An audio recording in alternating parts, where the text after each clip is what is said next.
Hey, Energy Matters listeners. I know it's been a minute, but me and Cody are back with a new episode for you, and we've waited for just the right guest.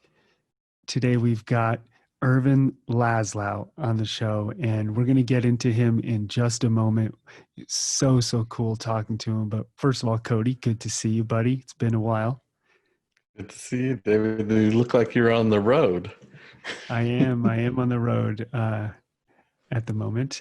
And actually, I'm hiding out. I'm in your garage. You don't know that. It's good to be back. It's possible. Not far from you. And we got an email from Irvin Laszlo's publicist saying he'd come on the show. And I was like, all right, we've got to do whatever we can to make this happen. I would love to talk to him. Just right before we get into that, real quick, if you guys are not on Cody and I's email list, we send out free classes and all sorts of cool updates. You can see all of our stuff on energymattersacademy.com. And let's jump into this. So Irvin Laszlo, he is a Hungarian philosopher of science, a systems theorist, integral theorist. He was originally a classical pianist. He started playing when he was 5 and doing concerts by the time he was 9. So he was a prodigy of sorts. And He's an advocate of quantum consciousness. He's the author of over 100 books. I was quite the writer, I was going to say, yes. Yeah. Wow. Over 400 articles. He's been nominated for the Nobel Peace Prize twice, not once, but twice. And he's gotten a whole number of other awards. He lives on the top of a hill, as he put it, in Tuscany, Italy. And he was born in 1932. So he's been around for a while. He's got incredible experience, and he's got a really amazing view of the world that he shares with us today. I think we're all so lucky to get to talk and listen to him speak and read his books. And today we're talking about his new book called Reconnecting to the Source.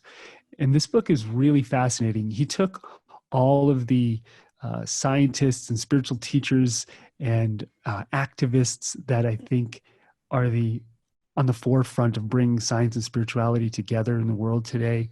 And he had them each write a piece for the book on their own personal spiritual experiences and how they affected them and how it led to their careers or shifted their paradigm of seeing the world. Such a fascinating book. So we get into the book, we get into a bit of his life story, into consciousness, into philosophy, and into where we're going in the world with coronavirus and all the changes that are happening. Yeah, so pretty cool. Given the state of the world that we're in, he had some great things to say just about the step that we're in, maybe a way to look at it and think about it that could be a little more hopeful than it might feel on the day-to-day as a step forward. I found this to be a wonderful conversation with some really great insights into kind of how to look at the times we're in, and also to kind of set our energies looking forward to that evolutionary step. So that was a very wonderful conversation. Yeah. Well, now we want to share it with you all. Thanks for being here with us. Grab some popcorn, sit back and relax. Let's jump into it. Irvin Laszlo. Welcome, Irvin Laszlo, to Energy Matters. It's such a pleasure to have you. Me and Cody have both read your book, Reconnecting to Source. We loved it. We'd love to start there and talk a bit about it and all of the amazing work you're doing and have done.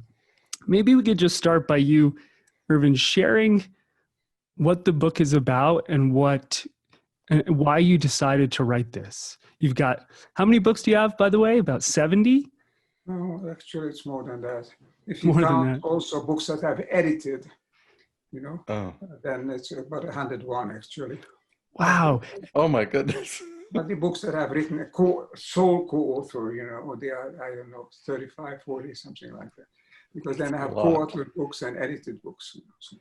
Incredible. And so what was the impetus behind this one? Why Reconnecting to Source? Why get all of these amazing authors and researchers, scientists together to share their own spiritual experiences? Well, there are two thoughts in the back of my mind that I wanted to bring out. One is that we do need somehow to find our way to a more natural form of existence. By natural, I don't mean only sort of biological, I mean cosmic practically, you know. And what is natural for the universe? Somehow we seem to have got away from that. And we are still looking for ways in which we can recover what is we call the source, our way back to nature, to universe, to our origins. And so I thought this, we should inquire into that. And then the second thought about this, about the methodology, is that maybe what is known as spiritual experience is a way to glimpse some of that source, you know, to enter into a somewhat altered state, a deeper meditation or mindfulness, or perhaps even it could be an aesthetic experience or a nature experience, or any form of spiritual experience, and see if there is something coming forth which could indicate that it's not just a personal whim, it's not just a temporary fleeting thought that goes through my mind, through one's mind, but there is something which is actually grasping about the nature of reality in these deeper altered states. Many spiritual people claim that, of course, that they get closer to divinity or to the spirit or to whatever. So I wanted to see if how modern people respond to that. So the book grew out of that thought of inquiry, that question mark. Can we reconnect to the source, to something closer to what we are, what we truly are, and what our world is, by entering into a non-ordinary, a deeper state of consciousness. Beautiful. And you have, in this book, you've got Jane Goodall sharing her experiences with chimpanzees. You've got Barbara Marx Hubbard, Lynn McTaggart, who's actually been on this podcast, Dr. Dean Radin, Gary Schwartz, Deepak Chopra wrote the foreword. You've got Greg Braden on the front. You've got all of these incredible people, Ervin, sharing their spiritual experiences. Is there underlying theme that you found talking to them or reading what they wrote about their own experiences that kind of conform to your theories on evolution and consciousness? Now, I didn't suggest anything to them. I just asked a simple question. Did you have any experience that has changed your mind, or changed your life, actually, changed your existence? And to my surprise, these people have all replied, yes, there was something which made them what they are today. And that was an experience that was not a planned, a rational experience, but something that happened. And because I've had experiences like this while I was a musician, you know, in my younger days, I was a concert pianist.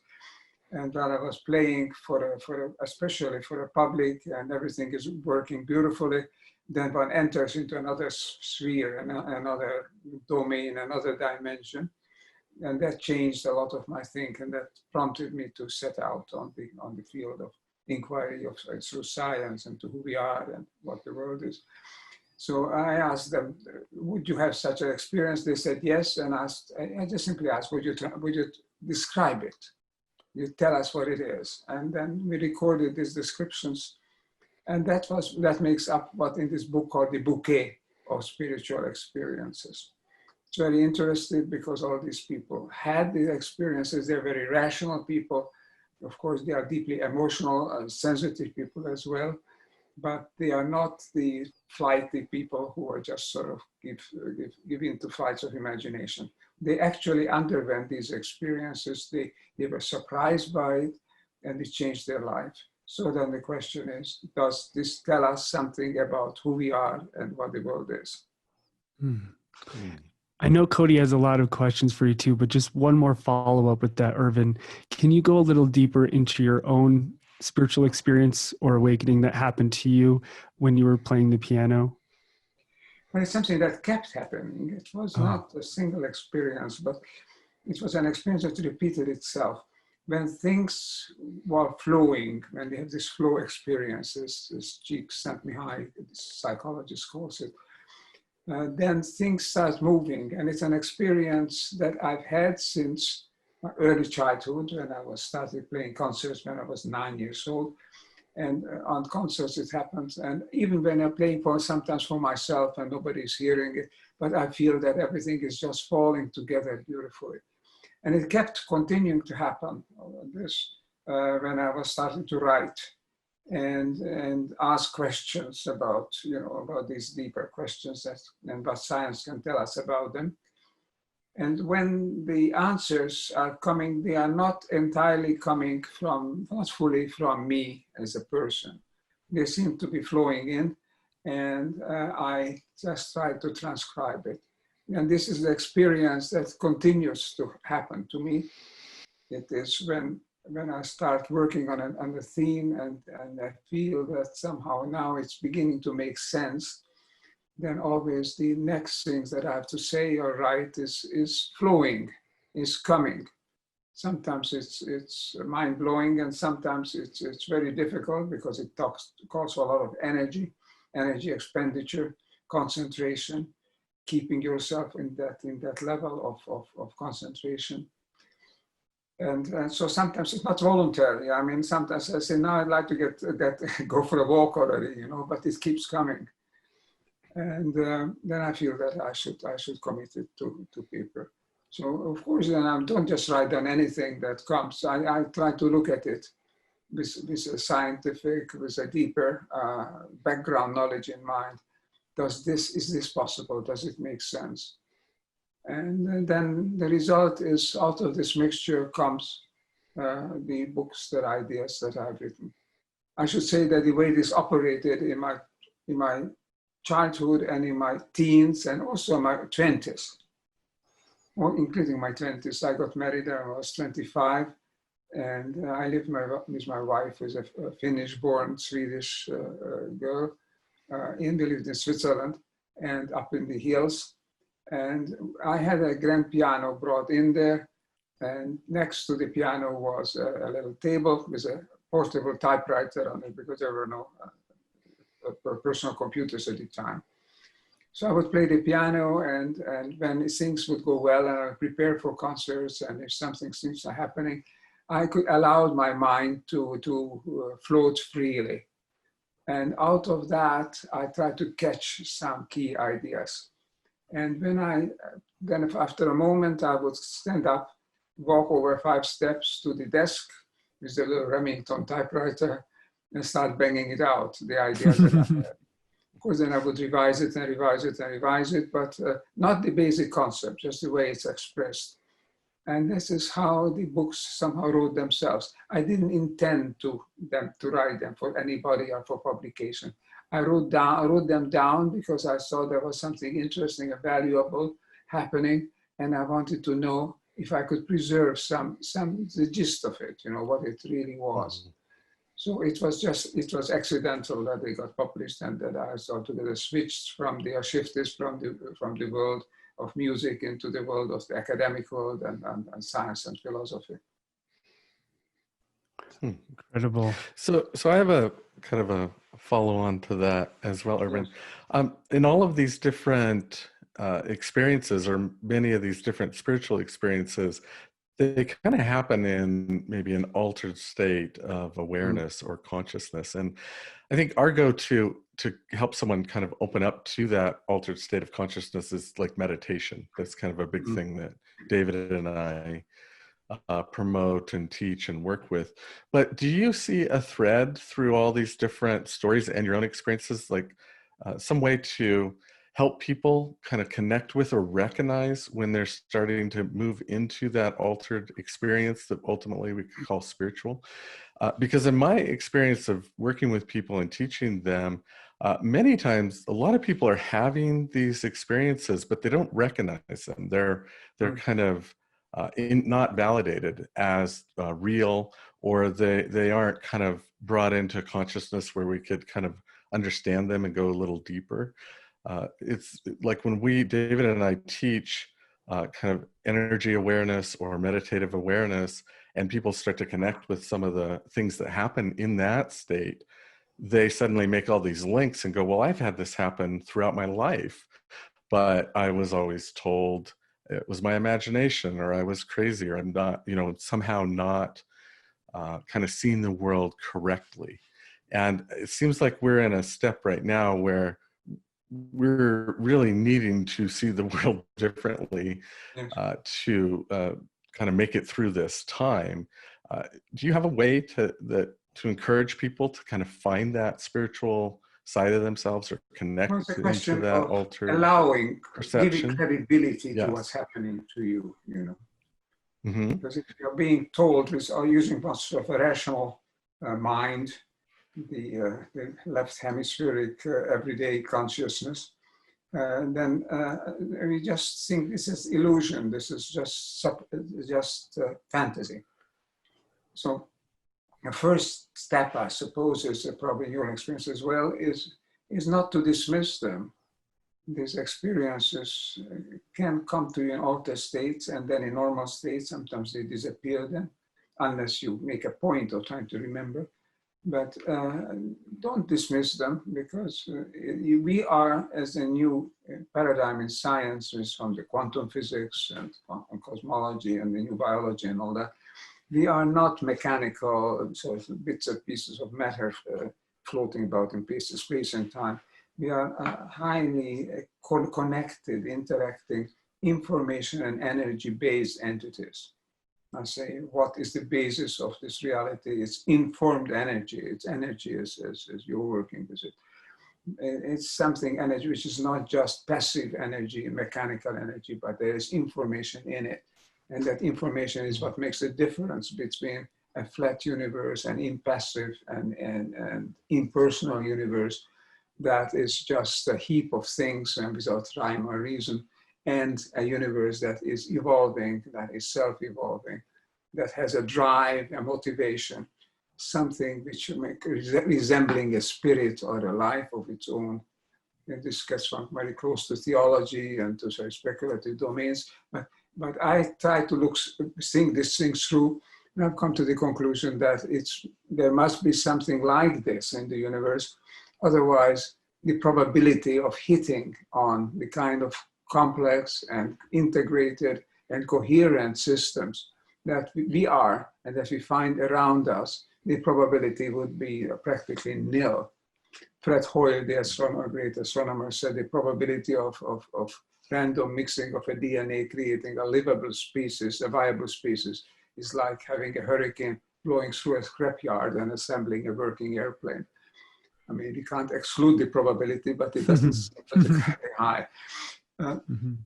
So you see, I think once we credibilize on, so to speak, our own experiences, then we can go deeper and allow these things to unfold. Because when we allow them, something remarkable is coming forth, something which is more than chance, and which I can really just best identify with this popular word today, but I'm sure you find them in your work and experience as well. This sense of belonging, the sense of being one, a sense of evolving together and being connected by as a feeling and a sense which is more than just prompted by one's selfish interests. It's really an unrequited and a love that is not conditional, unconditional love. It's not something for a quid pro quo, but this is something that has come forth in those 18 or 19 experiences that are described in this book. Everybody, no matter how different they were, and they were not told anything about the kind of conclusions the others reach. Nobody knew who the others are. They just wrote of their own, try to recollect what happened to them. Why are they what they are today? And the results is, the outcome is surprisingly remarkable, similar.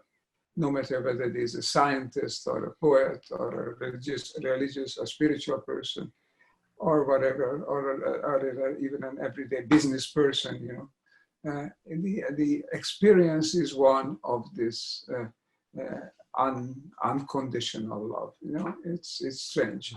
And so I come to feel that if there is a spirit, a deeper motivation in the universe, It must be that motivation, which already Max Planck, the great physicist, said, that there must be a spirit in the universe to explain how come that the nucleus of the atom, the protons and the neutrons, how can they hold together? How can they actually join together and then create stable atoms? And how can these create molecules and so on? Not by chance. As Fred Hoyle is right, chance is so astronomically improbable that in the given time, since the birth of the universe, probably in the Big Bang, 13.8 billion years ago, that these complex entities would have emerged, the probability is next to nil. So something is behind it, and that something must be in us too. And that was the major hypothesis. This kind of connecting spirit, the holotropism, I call it, a sense, a movement toward wholeness, which is there in the nucleus of the atom, which is there in every living system, which is there in the solar system and in the galaxy. And this is a wholeness-oriented, evolving universe. And that same spirit is in us, and is an altered state of consciousness. We can find it. I should add, of course, in past times, it could be a normal state. But now the normal state is so superficial and matter-of-factness and really just dealing with the everyday reality and not going deeper. So we practically have to go into a non-ordinary state, whereas indigenous people very often live in that state, in that high, as you well know. So I find that in us is the secret of who we are and who the world is, because we are what the world is. How the world evolves is how we feel in our deepest depths of our consciousness. That is by my finding, and that is what was my motivating question, and this is what is confirmed in this book. The rest of the book, I just tried to provide a meaningful explanation for this based on the new quantum sciences. This is not need to be just a chimera of the imagination. It could be something really, really true. And I think it is.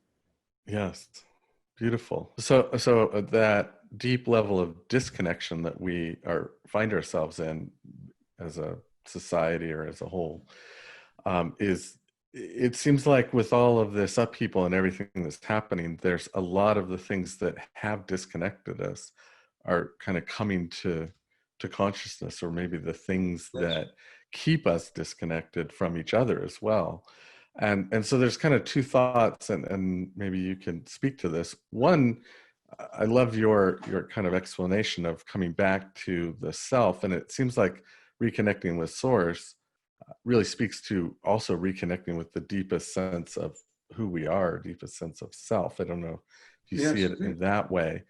But my other question would be, given the extreme kind of change we're in and the extreme chaos or volatility, is there a way to see, like, what would be the bigger way to maybe look at the shift and the system that might help people find a little bit more of a hopeful view about making it through this time, as an evolutionary step perhaps, or as a healing? I'm not sure even what to call it, but maybe you have some thoughts on that. Well, I mean, the basic insight is that for truly fundamental change to occur, the currently dominant system has to be disrupted, has to be destabilized in some way. And this destabilization is occurring now. And this, therefore, there is an element here which is hopeful, that we don't need to remain the way we are, or the way we were. There is an alternative to moving ahead. And the big problem, the big question mark is on my mind, and I'm working on this topic, in fact, is which way do we go? Back or forward? Do we try to reestablish the old system? Those who had in a uniquely privileged situation in the past system, they would like to, obviously, to get back to it. But the majority of humankind was very crisis-prone and disenfranchised. And I think there's a readiness to explore alternatives. The main thing is to look at the crisis. It's not just as danger, but as opportunity. Probably as the minimum necessary opportunity for fundamental change to occur. Now, this change can occur in our lifetime. This kind of bifurcation, global shifts in the past have taken hundreds of years to penetrate through until the people's consciousness, people's way of existence has changed, of course, all along, but it was a relatively slow change. The individual didn't really feel that change. Now we feel it because practically from day to day, we are experiencing shocks and crises and new challenges. And now the idea is now the great challenge is now to look at ourselves as not in the throes of danger and the throes of fate coming apart, but as a possibility, having a possibility of coming together, of creating a higher level system, an integral system which has coherence. To me, the key term is coherence, which is felt as love, experienced as such, or as oneness. But what it is described in sort of scientific terms is the coherence of the elements of systems within the whole system, and then the coherence of that whole system with its environment. In nature, well-functioning systems are coherent. And this kind of internal and external coherence and its highest level is what you can describe as super coherence. But what we should be aiming for is a coherence within our body, because when we have that, that's the name for that is health. When the body is incoherent, then it's diseased. Now, when we are incoherent with the rest of the world, then we are alienated, then we are left by ourselves, then we're making mistakes, then we are destroying our environment and others around us.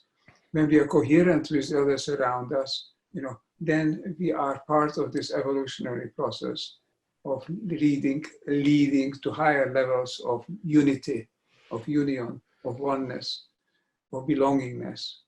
And so that the great challenge here is seek coherence, find coherence. Before, I talked about this for some years now, but before it was a far out idea. How do we get past today's entrenched systems of values and behaviors? Now we have been kicked out of that, out of the entrenched world. So let's move forward and not backwards. And this is the unique chance we have.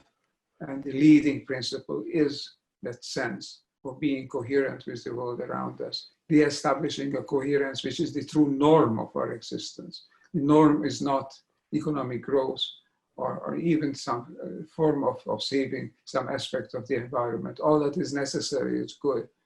But the real norm is being one, being coherent within us and between us and among us. And that is simply the message that I derive from these experiences, because people, when they enter these deeper states, they feel themselves in being in that state of coherence, of the state of harmony. By the way, the Eastern philosophies, even in a very practical sense, even in China and Japan and Vietnam, everywhere, are talking about harmony. Harmony as being the key principle of life or of existence, which is really another way of expressing what I call coherence. Coherence meaning that every part of the system is tuned with every other part, and together they work and create the system, and the system within system and within system, until we get the whole biosphere as a coherent system. So this is a realization that we can have. And if we do, then we'll find a way to move out of the crisis, not back, but forward. That's the challenge. Are you an optimist, Ervin? Do you believe we will get through this and humanity will evolve, or will we destroy ourselves? I don't see how it's a big either or. destroy ourselves. We are endowed with this consciousness, which is capable of asking these questions that you're asking here, that I'm asking, that these questions that I ask these people in the book. And we are capable of grasping something about who we are. And so this is not a mechanical world running down as in the old classical mechanics it was thought. It's a world that is evolving, that is running up. That's the difference between the classical mechanics and the quantum physics. One is an evolving ensemble, seamless ensemble beyond space and time of elements that are really waves or vibrations and not like bits and pieces of dead matter. And the other one, which is really just sort of matter. But even Newton said that matter in itself that he talked about is not the deepest reality. There is a deeper reality behind it. And then people like Einstein and Planck and Schrödinger and all that, they're talking very clearly. There is no such thing as dead, inert matter. We are all infused with energy and with information. And if we discover that, we have to discover the way we can make best use of that, not just for our own short-term ends, but really for the ensemble, for the coherence, for the oneness of the world that we constitute with others around us. It's beautiful. Thank you, Ervin. And I know we're about out of time here, but I just want to say, first of all, thank you so much for your contribution to humanity. You've lived an incredible life. You've been nominated for the Nobel Peace Prize twice, and I think that you've made an amazing impact on this planet. And I hope everybody listening, if you get a chance, pick up this book. I've read it. It's amazing. Reconnecting to Source, the New Science of Spiritual Experience, and maybe pick up the other 100 books that Ervin has written. And I'm just going to tease that, Ervin, you're working on another one right now. I don't know if you're allowed to say what it's about yet, but it should be published next week, as a matter of fact. Oh, this is nice. on the internet. It will be called Global Shift Now, a call to evolution. That is its title and subtitle, you see. It is what we've been talking about. Taking the opportunity, making use of the opportunity of a disruption of the system to move forward, to evolve rather than to devolve. you're a disruptor. Well, we are being disrupted. Yes. Let's use it to the best advantage. And disruption, good kind of disruptions can lead to a higher level of coherence, is what I've been hearing you say. It must. Yes. Yeah. Linear, piecemeal processes are too small, too slow, and too much exposed to chance, to all kinds of interactions, to lead us to a fundamentally better and more coherent world. But together, when we are looking into ourselves and finding our true consciousness and finding who we truly are, then we can start creating different policies, different economic systems, social systems, a different relationship to our ecology, all of and seeing the relationship between science and spirituality. All of those sort of things are in the air, all available. It's up to us to really to wake up and grasp this opportunity. It's a splendid, almost unique opportunity. It's, I would say, this pandemic, strange to say, but it's a blessing in disguise. Yeah. Yes, thank you. It brought so many things to the surface. Yeah. Thank you, Ervin. Irvin Laszlo, everyone, thanks for being here with us on Energy Matters. Pick up the book, Reconnecting to Source, and Reconnecting to the Source, excuse me. And Ervin, really appreciate your time. Enjoy yourself in Tuscany, and we'll see you next time. Thank you, everyone, for listening. Very good. Energy does indeed matter. Yes. I'm glad that you're dealing with that. Wonderful. Thank you. Thanks, Ervin. See you Thank you next time. so much, Ervin. Can't wait for your next book. Yeah, thanks, Ervin. Have a great evening. Enjoy Italy. Talk soon.